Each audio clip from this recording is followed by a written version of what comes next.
మంచిర్యాల జిల్లా చెన్నూరు శనిగకుంట చెరువు మత్తడి బ్లాస్టింగ్ కేసులో నలుగురిని పోలీసులు రిమాండ్కు తరలించారు.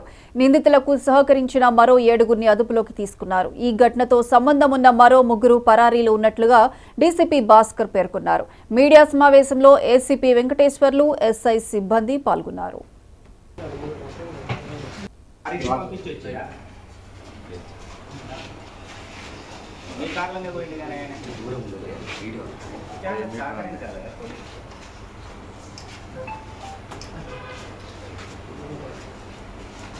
తాళాలు కాదు మేము చేసింది, వాళ్ళని ప్రొటెక్షన్ చేయడం కోసం.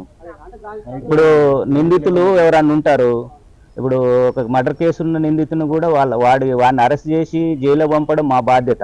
ఎట్ ద సేమ్ టైం వాళ్ళ యొక్క ఆస్తులను కాపాడడం కూడా పోలీసు బాధ్యత. ఆ విషయంలో పోయి దాన్ని మనం పోలీస్ ప్రొటెక్షన్ పెట్టడం కోసం పోయినాం. బాపిరెడ్డి ఇందులో నిందితుడు కాదు. బాపిరెడ్డిది 4 కోట్ల రూపాయలు కట్టినాడు. ఆయనకు ఓన్లీ 4 ఎకరాల 30 గుంటలు మాత్రమే రిజిస్ట్రేషన్ అయింది. మిగతా డబ్బులు వీళ్ళేమో ఆయన 3.5 కోట్లు కట్టమంటున్నారు. కట్టితే కానీ రిజిస్ట్రేషన్ కాదు అది. ఎఫ్టీఎల్ ఆల్రెడీ తహసీల్దార్ కూడా 7/1/2023లో ఏఈ ఇరిగేషన్ 9/6/2022లో వీళ్ళు మెరకబోసినప్పుడు నోటీస్ ఇస్తూ కాపీ టు తహసీల్దార్కి ఇవ్వడం జరిగింది.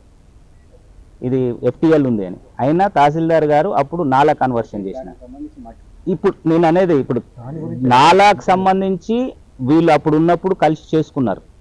ఈ కేసు సంబంధించి ఈయన ప్రెషర్ పెడుతున్నాడు. వీళ్ళు దాంట్లో మెరక బయటకు వచ్చేస్తే దాన్ని వేరే చేసుకొని అమ్ముకోవడం కోసం వీళ్ళు చేస్తున్నారు. వీళ్ళ మధ్యన డిస్ప్యూట్ ఉంది. ఇప్పుడు 4 కోట్లు కట్టిన వ్యక్తి 4 ఎకరాల 30 గుంటలు మాత్రమే, అంటే 2 కోట్ల ప్రాపర్టీ మాత్రమే రిజిస్టర్ అయింది. మిగతా 3 కోట్లు వీళ్ళు కట్టమంటారు. ఆయనేమో మీ 4 కోట్లు నాకు వడ్డీ లేకునే లేదు, మీరు తీసేసుకోండి, నాది నాకు ఇవ్వండి అని అంటారు. కాబట్టి ఈ 15 వీళ్ళు ఆల్రెడీ బుచ్చిరెడ్డి అనే గోదావరి కనికాడ కొన్నారు. కాబట్టి దాని నుంచి బయటపడడం కోసం ఈ లక్ష్మణ్ వాళ్ళకు క్లోజ్ ఉంటాడు కాబట్టి ఆ ఇష్యూని అడ్డం పెట్టుకొని చేసేస్తే ఇది అయిపోతుంది అని చెప్పేసి వీళ్ళు దాన్ని ప్రోత్సహించినారు.